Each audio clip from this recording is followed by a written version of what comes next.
He will see a green flag as it will wave, and Will Power will take the point early into turn number 1. Mark James, he'll be the leader by 2 car lengths, and here comes Dixon on the outside. Boy, he was a little slow out of the gate, Scott Dixon, but he was shot out of a cannon through 1 and 2. He goes to the high side of Will Power. They'll go side by side into 4. Mike Hall says no problems with the fuel cell. They found it in time to get it fixed. It looks like we've got a problem. 2 cars, Justin Wilson in one of the PDVSA cars. No, that is the KV car of Mario Marias, who yet again is out on the first lap of a race.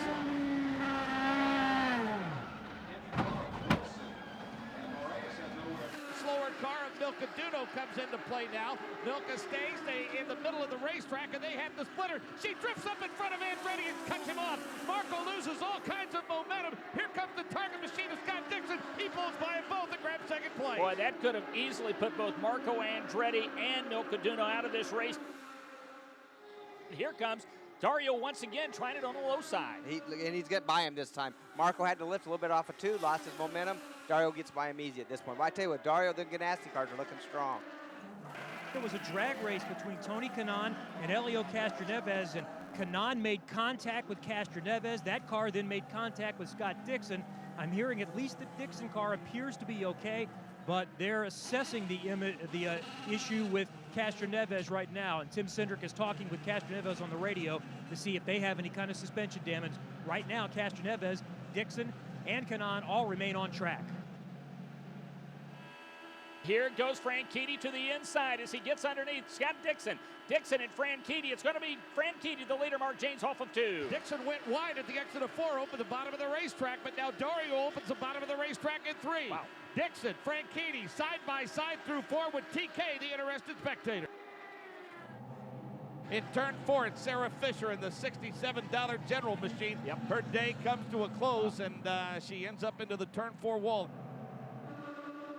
Kanaan will challenge for the lead off of 4. Kanaan has the advantage to the bottom of the racetrack. Can Dario come storming by? They almost touch at the start-finish line. Kanaan to the bottom, Franchitti to the high side. Kanaan grabs the spot in turn 2. Tony Kanaan, the leader by less than a car length. Is he going to be able to clear the 10 car of Dario Franchitti? He will. And Tony Kanaan, Mark James, has raced from 14th to the lead here at Iowa Speedway.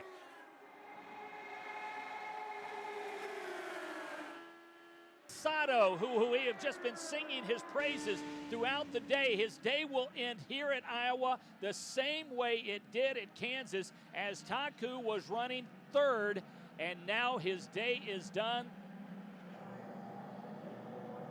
Ryan Hunter-Reay made contact with a tire on pit lane with one of Tony Kanaan's tires, the right front tire changer for TK.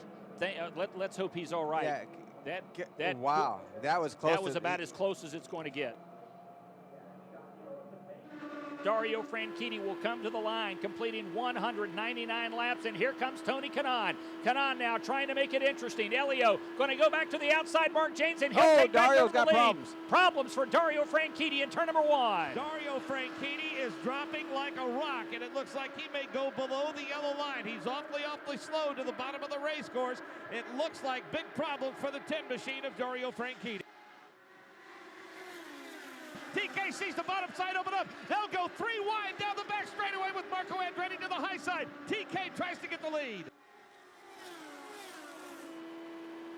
TK gets a great run off of turn number 2. Here he comes. He's going to go to the low side of Helio Castroneves, and he'll make it look easy as he gets past Helio using the low line in turn number 4.